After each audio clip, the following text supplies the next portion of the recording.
Nintendo's been doing a handful of things to celebrate Super Mario's 35th anniversary. Among them, one of them that I thought was pretty neat was they released the Game and Watch Super Mario Brothers edition. Now, this thing has 3 games built in: the original Super Mario Brothers game, the Japanese version of Super Mario 2, which a lot of us would know as the Lost Levels, and then it also has Game and Watch Ball. So, a very limited experience, but I still thought it was very fun. There's a few little secrets on there as well. I've talked about that in videos. But obviously, from the get go, a lot of people wanted to know, how easily are we going to be able to add games to this? Is it going to be likely to? And unfortunately, and fortunately, yes, it is possible, but it's not as simple as a lot of us would have hoped. You're going to have to disassemble it. There's a lot of little things going on here. There's limited memory. But there are people in the community who have been working on solutions to make this as easy as possible. And most notably, one of them is Stacksmashing. And he just announced a few hours back that this just happened. He's done quite a few different videos, including this one that was from about a month ago, Game and Watch How We Dumped the Firmware and Community Updates, which is a really good video because he talks about a lot of the different things that community members have done to expand upon hacking the Game and Watch, including adding memory to it because, like I said, it has very limited memory. 3D printed back shells to accommodate the hack and make it look clean. All sorts of cool stuff. Definitely worth checking out that video.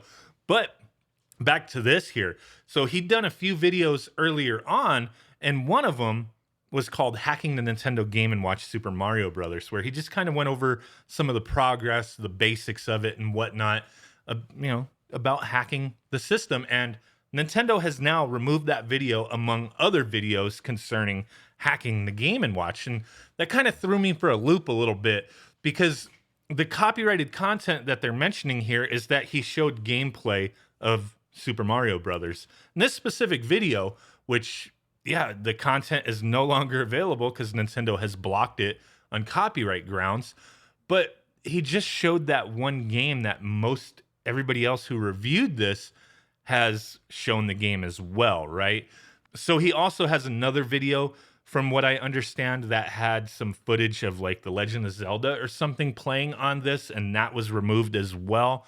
So he's trying to fight this, editing the videos and, filing back a dispute saying, hey, everything's good type of thing. We'll have to see how that works out, but it just baffles me. Like, if you're not giving downloads to the copyrighted content, you're just showing progress on messing with a little device that's a one-time purchase. There's nothing else to buy for it, and it's a limited time thing that Nintendo's only going to sell for so long. And plenty of other people have done hacking videos on many different subjects concerning Nintendo. Why is it that the Game and Watch videos are being targeted? And that started making me wonder, does Nintendo fear that this is going to harm sales? Well, why would it? Usually, when there's a hack available for any of these classic edition consoles or mini systems, I feel like it boosts sales, right? Now, is the Game and Watch still readily available? I did a little search online seeing what stores still had them at retail, not marked up, not even a couple dollars marked up, but just straight at that $49.99. There's still a lot of places around me that have them.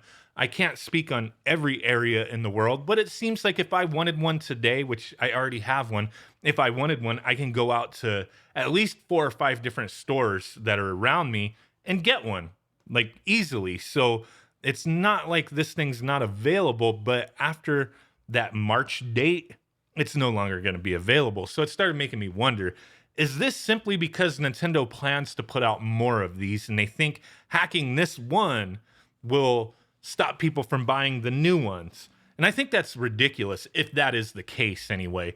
So we'll talk more on that in a second here. But I noticed this Gizmodo article, which Stack Smashing did actually retweet it, where he did talk to these guys and kind of gave a little bit more information on what was going on, that he edited both of the videos in question and is filing disputes in an attempt to get them back. How Nintendo hasn't commented to anyone. Nintendo didn't reach out to him to begin with, which Nintendo typically doesn't do. They just lay down their law and that's it. They don't communicate with anybody on these things. Even Gizmodo, if they reach out to Nintendo, what's Nintendo's response going to be? either nothing or we don't respond to these types of things, right? So yeah, they filed multiple copyright claims, and that's just where it's going with that.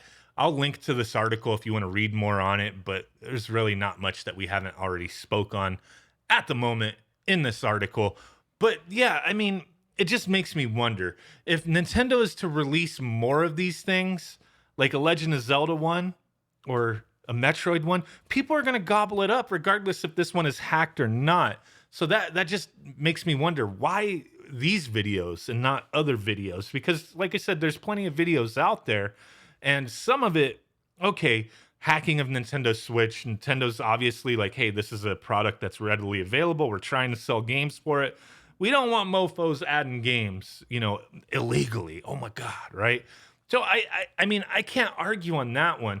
But when it comes to these things, if you're not distributing any copyrighted materials, like you're not like, hey, here's the hack and here's all the games that you can add to it. Here's the download link. I mean, it's just for, education, entertainment value. I've watched all of Stacksmashing's videos, and it's not something I'm going to jump into and do, but I was curious to see the progress. You know what I mean?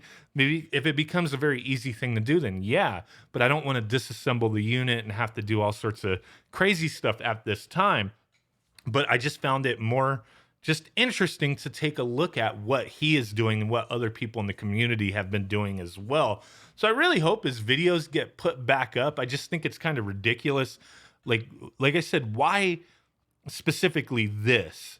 It just doesn't make sense to me when Nintendo wasn't filing, takedowns on other videos concerning the NES or Super Nintendo Classic and various other things. It was just the Nintendo Switch hacking, and then now the Game and Watch hacking. They're taking videos down. Like I said, I kind of understand the Switch side of it, even though it's still like if you're not distributing anything, come on, man. It's just education. It's just information, right?